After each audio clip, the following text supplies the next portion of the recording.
So நம்ம இன்றைக்கி பார்க்குறது பார்த்திங்கன்னா ஆர்டினரி டூல்ஸில் இதெல்லாம் வந்து இன்சுலேட்டட் டூல்ஸ்னு சொல்லுவாங்க.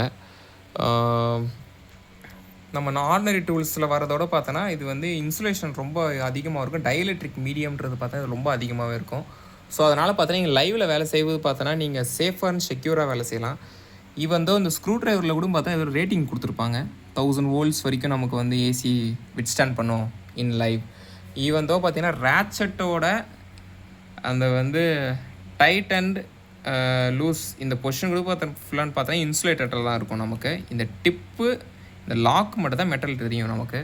ஈவன் தோ ரேட்சட்டோட காயின்ஸ் கூட பார்த்தீங்கன்னா கம்ப்ளீட்டாகவே வந்து நமக்கு இன்சுலேட்டட் பண்ணி தான் வரும். தென் அது இப்போ நீங்கள் இன்கேஸ் நீங்கள் எக்ஸ்டென்ஷன் ராடு போட்டு யூஸ் பண்ண போகிறீங்க அப்படின்னா அந்த எக்ஸ்டென்ஷன் ராடில் கூட பார்த்தா அந்த டிப்பு மட்டும்தான் லாக் ஆகிற பொசிஷன் மட்டும்தான் நம்ம மெட்டல் வேலை தெரியும். மற்றது எல்லாமே பார்த்தா இன்டர்னலாக பார்த்தீங்கன்னா இந்த மாதிரி வந்து டைஎலக்ட்ரிக் மெட்டீரியலால் இது வந்து ஃபுல் அண்ட் ஃபுல் கவர் பண்ணி வச்சுருப்பாங்க. பட் இதோட ஸ்பேனர்ஸ் கூட பார்த்தீங்கன்னா இப்படி தான் ஓப்பன் ஹெட் ஸ்பேனர்ஸும் இப்படி தான் இருக்கும், ரிங் ஸ்பேனர்ஸும் இப்படி தான் இருக்கும், மைனஸ் ஸ்க்ரூ ட்ரைவர்ஸ், அப்புறம் பார்த்தா நட் ட்ரைவரோட காயின் சைஸு இது எல்லாமே. பட் இதோட ரியாலிட்டி என்னதுன்னா நமக்கு வந்து சஃபிஷியண்ட்டான ஸ்பேஸ் இருந்தால் மட்டும் தான் டூல்ஸ் போட்டு ஆக்சஸே பண்ண முடியும்.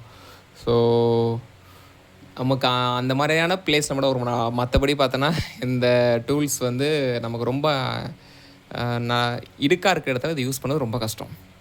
பட் ஆனால் இது வந்து நல்ல சேஃப்டிக்காக தான். So that's it.